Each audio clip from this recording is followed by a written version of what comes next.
Hi everybody, Golden Era Bookworm here. Today we're going to start a new Golden Era series on female bodybuilding. I've got several viewers who are of course females who have been asking me to start looking into the Golden Era of female bodybuilding, and today's video I start off with a beginner's guide, an introduction to the history and to the methods and diets and even a basic routine, the basic principles that make up the Golden Era of female bodybuilding. So here we have a great shot of what I consider to be my favorite female bodybuilder of the Golden Era, Rachel McLeish. If you've seen the videos online, I will do a separate video on Rachel McLeish in the future, but you can she really symbolizes to me the femininity that has been lost in over the years, and I think when the women hit the scene, having I guess seeing what the men did, they brought their own flavor, their own art, their own grace and beauty. And since then, I really think that female bodybuilding has deteriorated. It was truly a wonderful art, a true spectacle that really added to bodybuilding, and it is so unfortunate to see it have gone away. And I hope that with this new series, I can somehow help in inspiring young female bodybuilders to do it the Golden Era way. Now, I've briefly covered the history of female bodybuilding, but I'll just recap saying that following the turn of the century, following in the popularity of Eugene Sandow, numerous women began using weights in stage performances, and audiences were like thrilled at the lifting feats of strong women that I've covered in a previous video, such as Sandowina, Athleta, and Minerva, among others.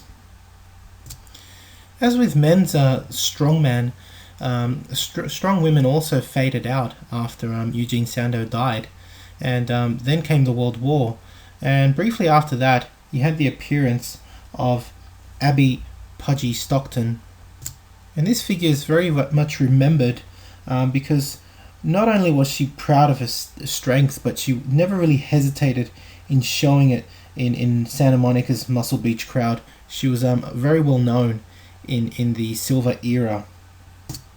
After this, of course, men's bodybuilding gained momentum in the 50s to 70s, but the problem with female bodybuilding is that it just started fading into basically a beauty contest, and it didn't really pick up until the wives and girlfriends of competitive bodybuilders such as Jacqueline Nebre, Christine Zane, and Sandy Nista, the daughter of a famous bodybuilder from the Silver Era and Golden Era. These figures notably always trained with weights, and it was very clear even when they stepped up to these beauty contests, you could see that they were weight trained women. Shortly after that, something very important happened, and you had mainly these women that began contesting in these beauty pageants were clearly starting to show the figures of having trained with weights, and soon after you could clearly see the distinction between a female with a figure that was not trained and one that was, and clearly women were making a stance. They were starting to say, we are bodybuilders as well. And soon after, you had associations come up, being born for women, such as, for example, the United States Women's Physique Association, and others in the late 70s. And of course, soon after that, the Miss Olympia was born. Now, one of the most important principles of female bodybuilding in the Golden Era was very similar in respect to the effect of the silhouette that could be achieved by shaping the muscle. And therefore, one of the things that initially people were not happy about was the fact that women were really starting to decrease the fat levels when they started to really become bodybuilders.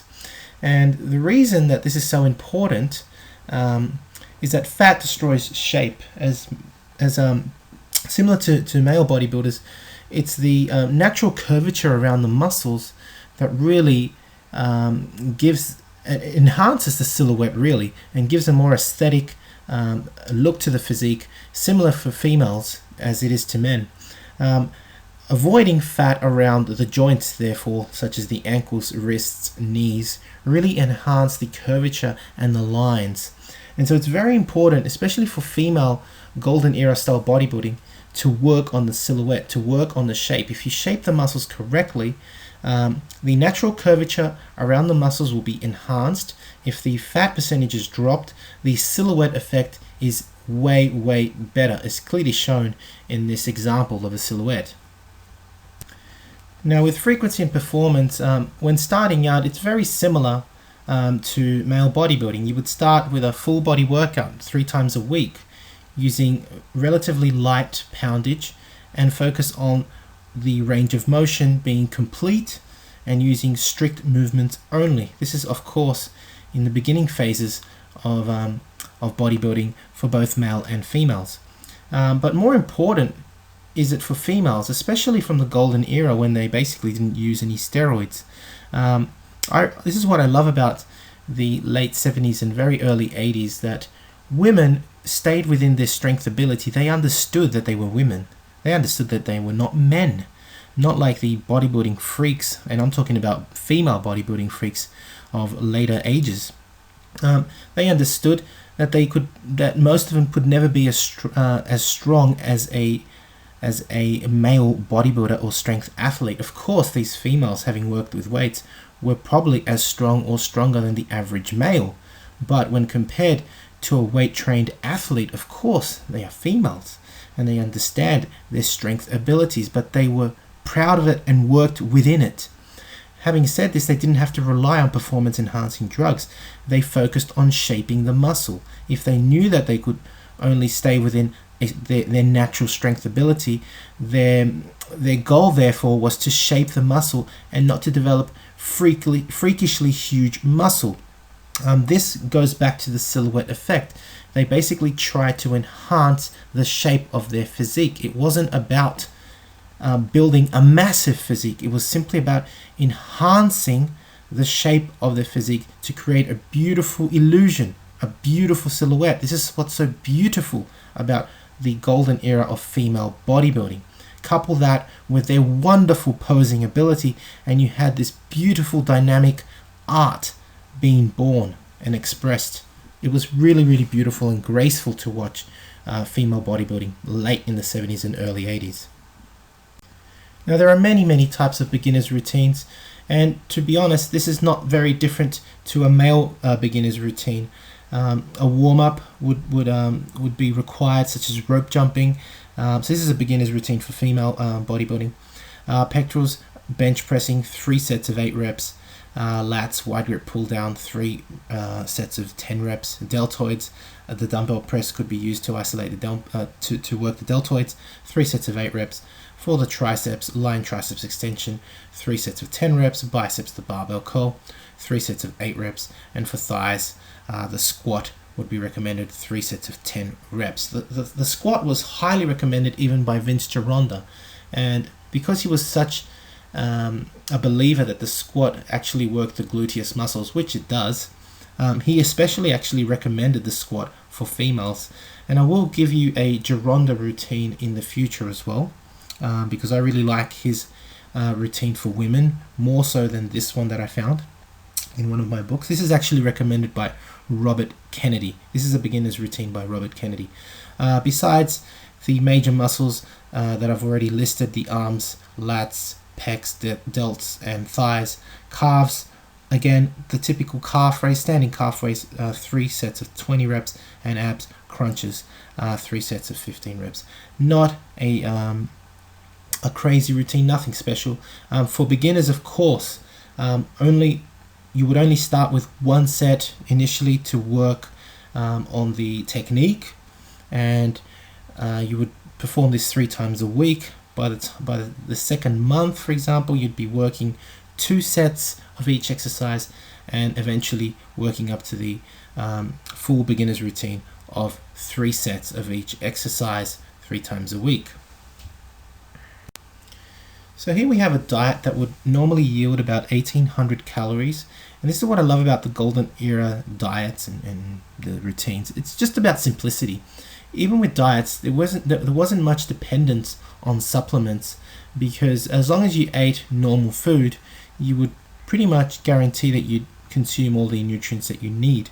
Back then, supplements really had no place unless you were skipping a meal, and it was more of a convenience thing. But anyway, let's have a look at the meals that were spread out throughout the day. A breakfast would consist of a simple glass of orange juice, a cup of oatmeal with fruit such as half a cup of strawberries and a quarter cup of milk. A snack would be a banana and a cup of skim milk. Lunch would be, for example, a sandwich of whole wheat bread, Swiss cheese, lettuce, cucumber and tomatoes. A snack of 50-gram almonds and an apple in the afternoon would be normal, with a dinner of salmon, half a cup of brown rice, half a tomato, some steamed spinach and half a cup of fruit salad a full cup of fruit salad for a dessert. Nothing fancy, just normal plain food, hard work, just like normal golden era bodybuilders did in the past. It doesn't matter, male or female, it doesn't really matter. It's just the same basic, simple methods that were used in the time, and that's what makes it so beautiful, the simplicity of it. So I hope you've enjoyed this first of several videos in a new Golden Era series on female bodybuilding. I will also be following this up with possibly some specialization routines for females, but I really want to focus on the shaping aspect of female bodybuilding as well as the artistic posing. These are the things that I find most interesting, and things that I think should come back, especially the posing and the artistry. I don't think anyone, or I should say, I don't think anyone really represented the artistic side of posing and bodybuilding better than the females. Their natural creativity and grace and beauty really highlighted the art of bodybuilding, and it's such a shame to see that side of bodybuilding has died. I wish that it would come back and that it would be represented as it was in the late 70s and early 80s. Here's a beautiful photo of Rachel McLeish, of course. As you can see, her musculature is not overdone. It is still feminine and beautiful to see. It enhances her physique, and yeah, it's just beautiful. It's just beauty. It's wonderful.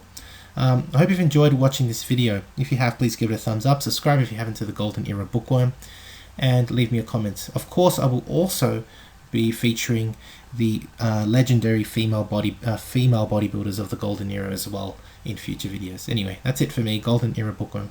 Bye for now.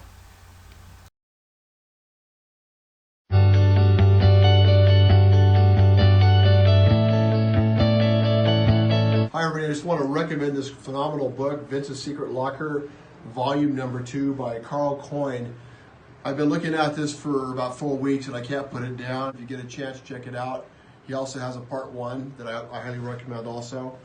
Vince was the trainer of the stars and had an amazing, interesting gym that today there's still not equipment like it around. It was all made out of wood. He'll be on our radio show coming up probably in the next couple weeks or so.